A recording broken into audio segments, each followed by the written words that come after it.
discussed about the objectives and the instruments of macroeconomic policy. What we discussed in last lecture that there are certain objectives which every nation would like to achieve or attain using certain policies, namely monetary and fiscal policy.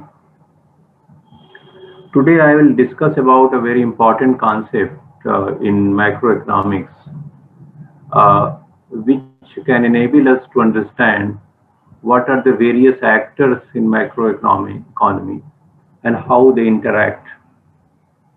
The economy is very complex, and but in order to make out of this complexity, we have to understand what are the main actors and what kind of transactions they carry out. This concept in economics is known as circular flow of economic activity. Uh, I just at the outset, I would like to remind you when we say circular, so anything is circular means that there is a flow and counter flow. For example, there are two.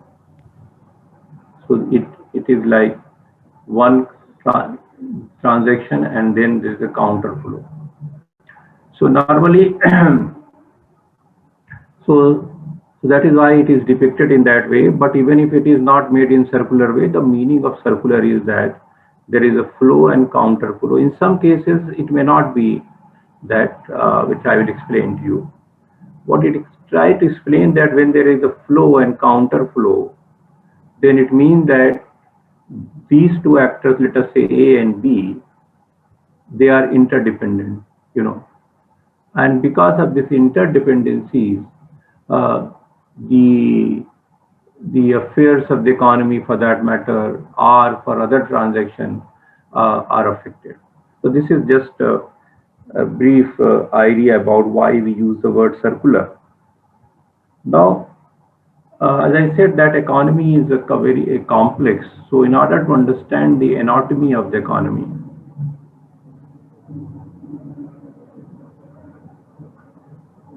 we have to understand the various the sectors in the economy or actors in the economy, such as businesses, household, government, and how they interact to make the functioning of economy smooth. You know that we will start with a very simplified, you know, picture of the economy, where we will assume that in this economy there is no saving, there is no government, and there is no foreign trade, no the external trade or relation, international trade, you can also call it. There is no linkage with the outside world. So it's a very simple economy. So we will start with the two actors, main actors. One is household people like you and me, who provide their services, uh, the and for that they receive income. For example, somebody is providing labor. Labor don't think that labor is the physical. Labor is a very complex. Labor will receive the wages or remuneration. If somebody has lent money, one will receive interest. Yes. Those who have put in their money, they will receive profit, and somebody has lent land, receive. So in economics, we call it the wages, rent, and interest and profit. So in this economy, there are two sectors. One is the household sector, which offer their services. Businesses utilize their services and they pay. When they work, it is paid. And when the people get money and they buy goods and services.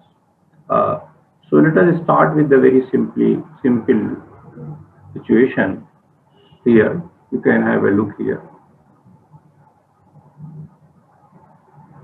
This is firm. You see that the household provide the factor services uh, to the firm. Firm is a business organization.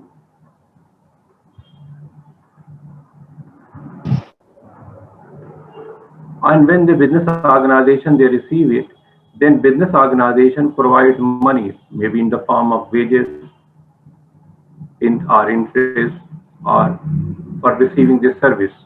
Now you see that here this goes to the household. Household people like you and me, they receive income. When they receive income, they spend some money on buy goods and services. When they spend money, it goes to the firm, and then when the firm, the businesses receive it, and they provide goods and services. So and it goes to the household via this market. It goes to the household. Now you see that there is a flow and counter flow which is coming. In later part of my diagram, we'll not be able to sketch all the counter flows in this way because that will make the count. So in this economy, we are assuming that there are two actors. One is the business, which hires the services or avails of the services of the household and provide money.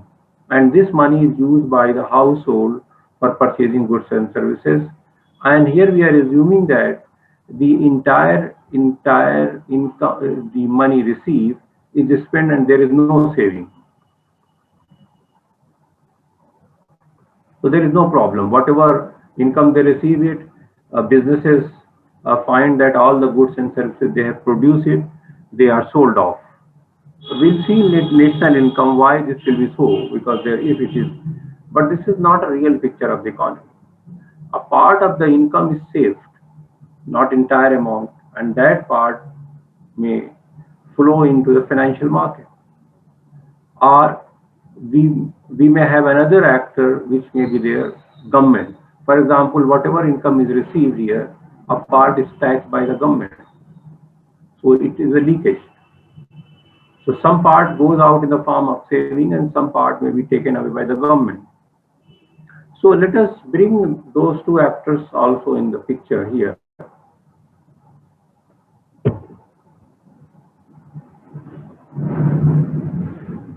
You see now we have got household, this government and firm. Firm is a business. I'm emphasizing this word because some people may get confused. So there is not that complex diagram which flow and counter flow. But here what is happening is that the you see that the part of, if you look here, this household, so the factor payment is made by the businesses. So when they make payment, it goes to the household receives income, and then household receives income. A part of this is flows to the financial market. Here you see. And how financial markets?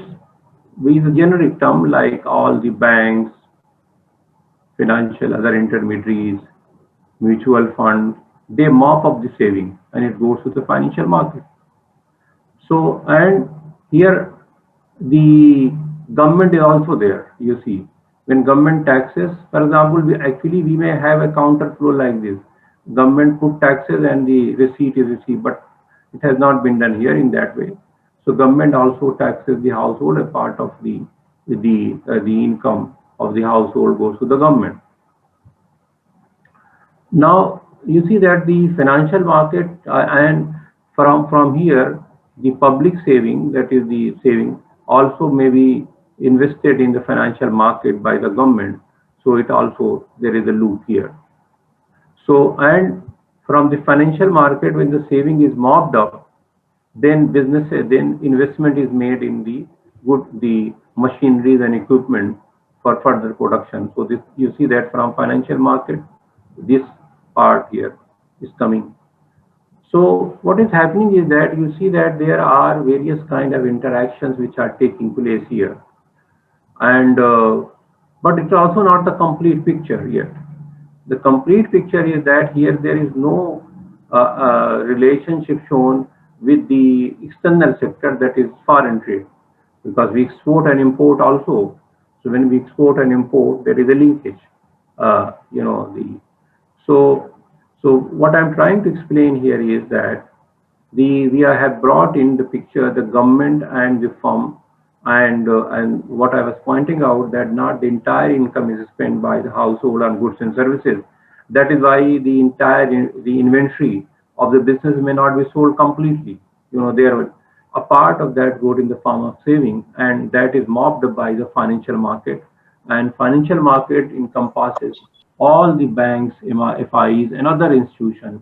This and this money, this saving is made available, is invested here, and so this is how the the household, government, and firm interact. Now, let us bring in the picture the further some more complexity in the diagram, but we'll divide that level up because of counter flow. Now you see here we have introduced here rest of the world. Rest of the world here is the external sector, the with the other countries. Now you see here that there are various flows coming in here. Now one is that the household, the good demand for goods and services, the foreigners demand for our goods and services export. This is that they demand, it is called export, and our demand for their services when we spend on their goods, it is called import.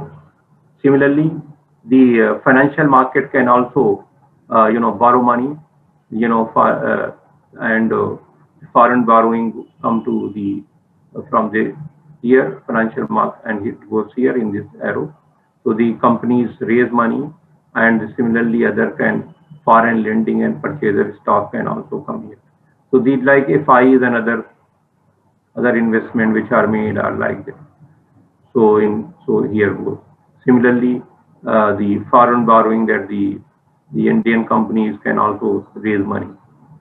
Now you see that this has brought this diagram has brought the economy to some level of reality, but it is also not a complete picture. Here you see here the household, is spending money on the goods and services, and then businesses provide it. They receive wages, dividend, interest, and rent for providing, and business provide this, and this money is flowing in the financial market here, which is used by the businesses, for borrowing for by the firm. So, and here government taxes the household, receive, they receive income, they receive using this. Government also transfers, like in the form of subsidy and other kind of thing, pensionary benefits and other things, also is transferred. So, what is happening is that you can visualize that the various sectors like government is risk, the household, farm, financial market, rest of the world. So these are the main sectors in the economy, and others are like the financial market. We have got, if you classify this thing in the market for goods, market for the financial market. We have also the what we call the factor market also. So we can also classify in that way. So in this way, a kind of interaction is taking place. For instance, if government's taxes and receipt and payment are same, there will be no deficit. If the saving and investment are equal in the economy, there will be no problem. If export is equal to import, then the balance of payment, balance of current account will be equal. If tax is equal to the expenditure which is carried out by, so this may be in balance, everything may move, but it is not the same thing. For example, the saving may be less than the investment requirement, the export may be lower than the import, and the tax receipt of the government may be lower than the expenditure, so it's deficit bar. So everything is equal, in that way, then everything will work, which is not the case. So what other important thing, so here what is happening is that there are some leakages and there are some injections. For example, tax is a leakage from the income, of the, but government injects this thing by transferring this thing. So similarly, export is a leakage that is we pay to foreigners, whereas when we, import is a leakage, whereas export an injection. This is the flow of the money goes to the other countries, and this is we receive it. So similarly, sometimes it happens that the domestic borrowing is lower than the investment requirements. The people go for international market, they can raise money, foreign borrowing. Similarly, other countries, they have surplus, they may make investment. So you can understand that this kind of interaction which is taking place in between various actors is very important. For example, if household demand for goods is less, people are not spending money, businesses will find that the goods are piled up. Similarly, if saving is less, then the businesses may find difficult to raise fund or at a very high level. For example, if you take the global economy for that matter, American the saving is very less, 4-5% before recession, and now 6 or 8%. The Chinese are spending money there. So global, some in some part of the world they are more saving, and the other part need more money to that goes. So that is why a kind of interaction, interdependence come in the play, and that is why sometimes it happens that this effect is transmitted and also diffuse. For instance, some like we take Southeast Asian economies, Taiwan and that. This part is very high, they are in GDP, their national income contribution, export and import, and this part is very high. So anything happens, for example, in the rest of the world, Europe or with their market, so it may affect them. But our dependence on this market is less, so we are not get affected much by that. So what I'm trying to point out is that what may happen in the one part of the world may affect the other part of the world, and that is why it gets transmitted. And sometimes it also enables to diffuse a crisis. For instance, domestic demand is less, people are not spending money, but export is demand is picking up with the rest of the world is an upswing. So you can. So uh, this diagram enables us to appreciate what are the various actors and how they interact with each other and how they influence and get influenced by that. And that is why in a very globalized economy where the rest of the world there is a lot of linkage with the outside world in the form of export and import and other this flow for then what may happen in one part may affect the other part of the world. As somebody said, Europe catches, then if America catches cold, then it will affect the other countries, like so. So this is in very brief about the how the way the flow. So like you can imagine a pipe where there are some fluid is there, there is some leakage is there, some injection is there, and how the various actors they are working together to make the functioning of economy. And that is why if I said that everything is equal, like saving and exporting, then everything is working. There is no issue with that. The But this is not the case, and that is why there are always a leakage and injection which are not in equilibrium like that. So this is in brief. If you have any question, you can ask before I proceed to introduction of national income.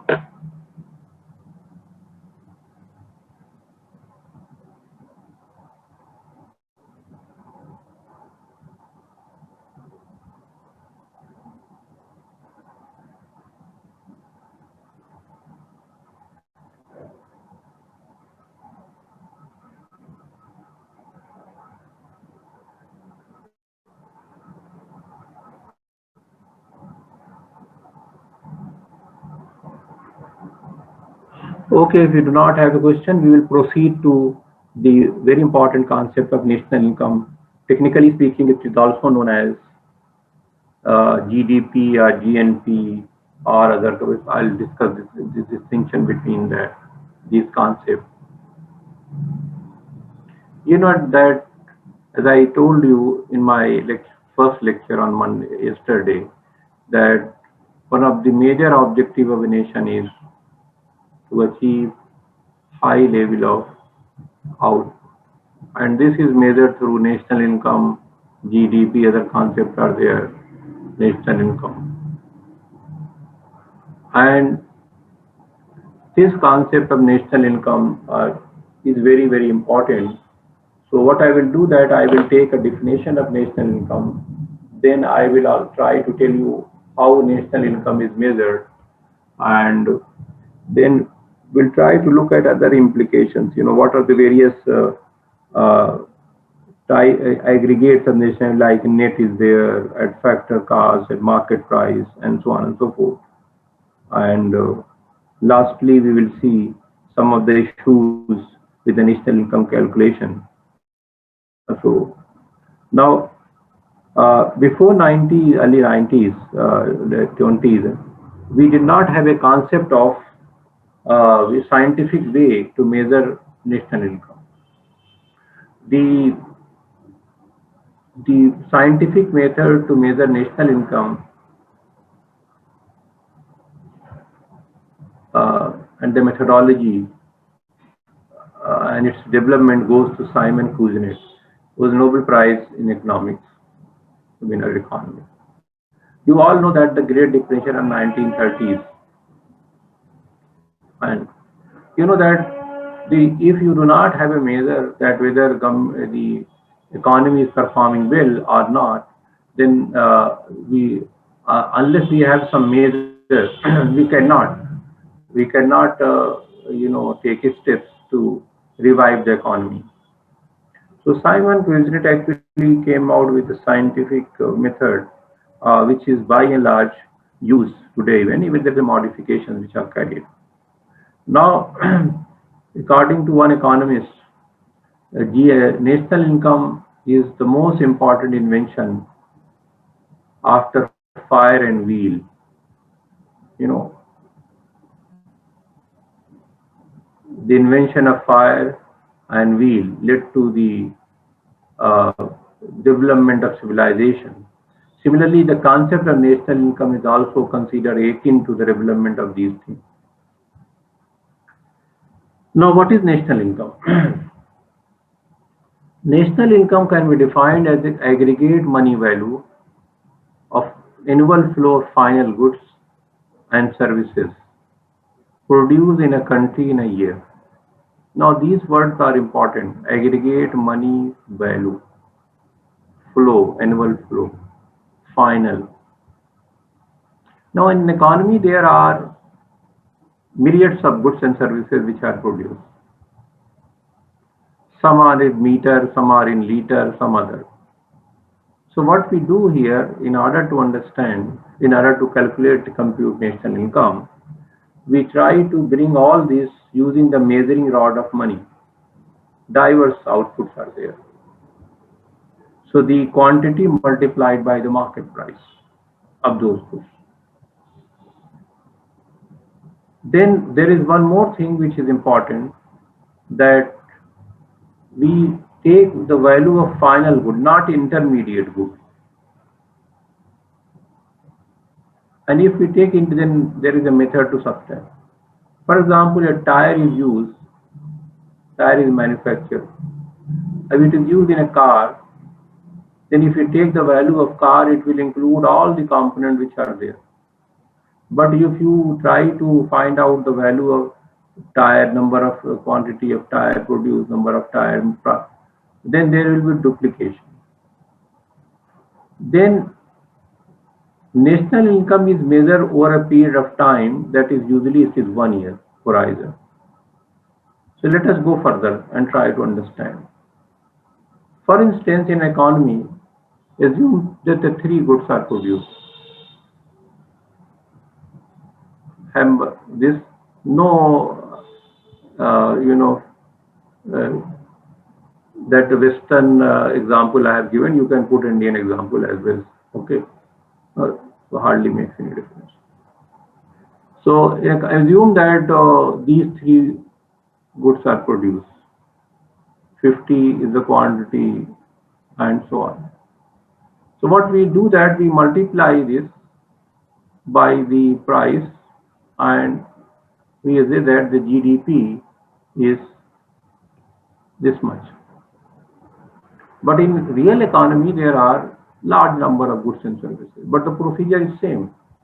We multiply the market price with the quantity. Now I'll come to that point later. That is why we do not take the market price, but we take some price, some constant price, because the reason is that, which I'll explain later, that prices may have gone up, quantity remains same. For example, increase price to 60, increase price to 30, increase price to 20. If this remains same, quantity remains same, multiply this, the value will go up. So that will show a deceptive picture. All the quantity remains same, but because the prices have gone up, therefore the GDP has gone up. So therefore, we take the real prices, we consider it. So, but at the moment, just focus on that the market price of the goods and services. So now national income is a flow concept. Flow concept means that it is measured over a period of per unit of time. Now, in order to understand this thing, let us understand these some concepts. Like a person's wealth is accumulated over a period, like from T to T, let us say 10. So this is wealth. But if you say T1, at this point it is. So a person's wealth, a person's saving is a flow concept, because out of income every year, this is, you can see here. Water in reservoir is a stock concept, and flow, the speed and the quantity of water which flows into reservoir is a flow concept. Number of people with college degree is a stock concept. Number of new college graduates like this year is a flow concept. The total government budget over the year is a stock concept. Every budget deficit for this year is a flow concept. So that is why we are measuring this national income over 1 year horizon and like that. And then one more thing is that we in national income we measure for new production, not the old one, because that was included when they were produced in the year, that year, manufacturing year. We exclude all the paper transactions like sale of bond, and we exclude all illegal and household production, services of housewives and others. Now, why we exclude the old? Because they were included there. But if somebody is selling that old product and getting a commission on that, so that because arising out of the new activity, the current activity, that will be included, but not the value of some old car or any other thing, because that was calculated when it was produced. Similarly, paper transaction, simply if you calculate income, how much income, which we'll see later on, how you set aside this income, whether which part in saving, which part is consumption, whether you buy bonds or made investment in equity, hardly make, if you take into account this part. So that is why all the paper transactions, they are not included in. And that is why whenever economists say investment, it is not the paper transaction, like you buy certificates and all that. It is investment in real assets like machineries, goods and others. Then there are certain activities which are outside the purview of the legal network, which are illegal, subterranean or black economy, which are get excluded because we are not able to. And similarly, some services which are provided free of cost, somebody washes his car on Sunday or or services of housewives, they are not included. So in the there is a story that uh, there is a story that if you hire a maid servant, you know,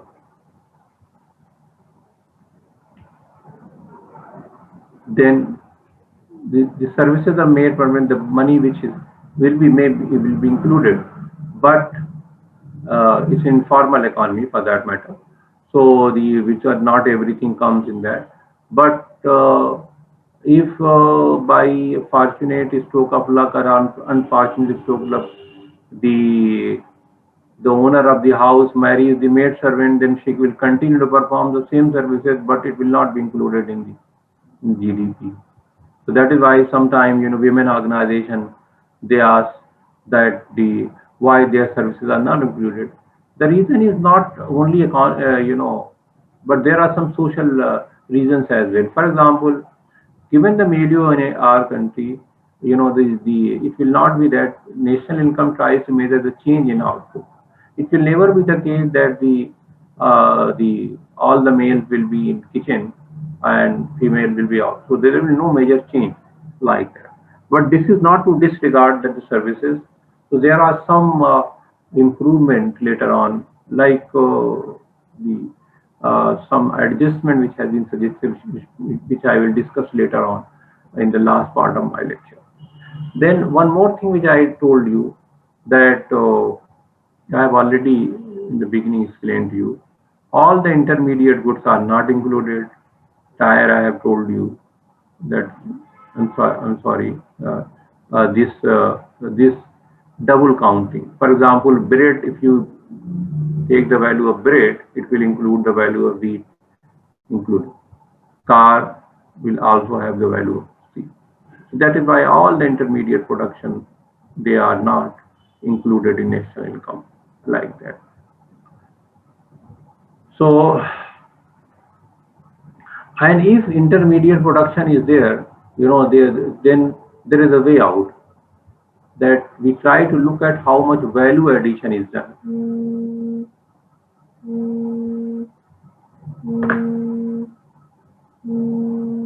Just 1 minute, please.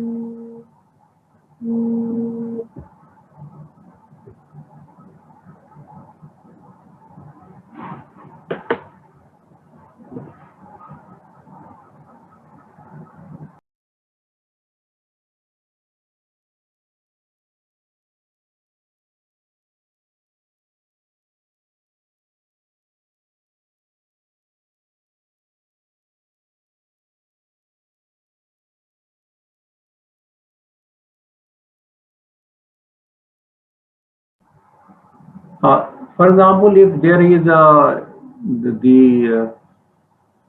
if so one way to avoid if you the final price, so whatever value addition is carried out, for example, the farmer sells cotton at this, then it is processed into thread, and further it is sold this 130, and then thread is made and is sold for. So the value addition, so how much is the value addition at each stage is included, from here the 130 to 30 value addition, similarly here 70, so it will come out to be 200, oh sorry, 300.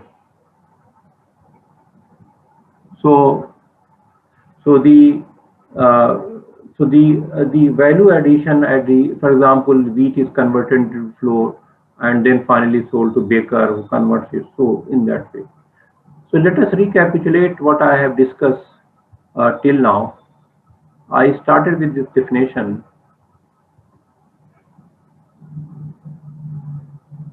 National income is the aggregate money value of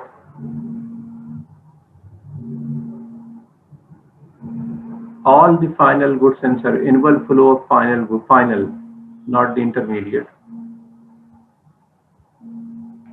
And in a country in a year. So we exclude the intermediate goods, as I told you. We include the market price multiplied by the quantity. We exclude all the old production, we exclude all the paper transaction, we exclude all the household activities, we exclude all the illegal activities. So if there is no error, then there are three methods which will lead to the same thing. For instance, if we calculate national income at the output level, or we calculate how much the income is received by the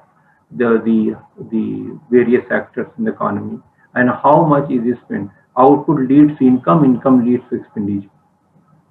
So there is a flow which this part I will take up in my next class when I start. So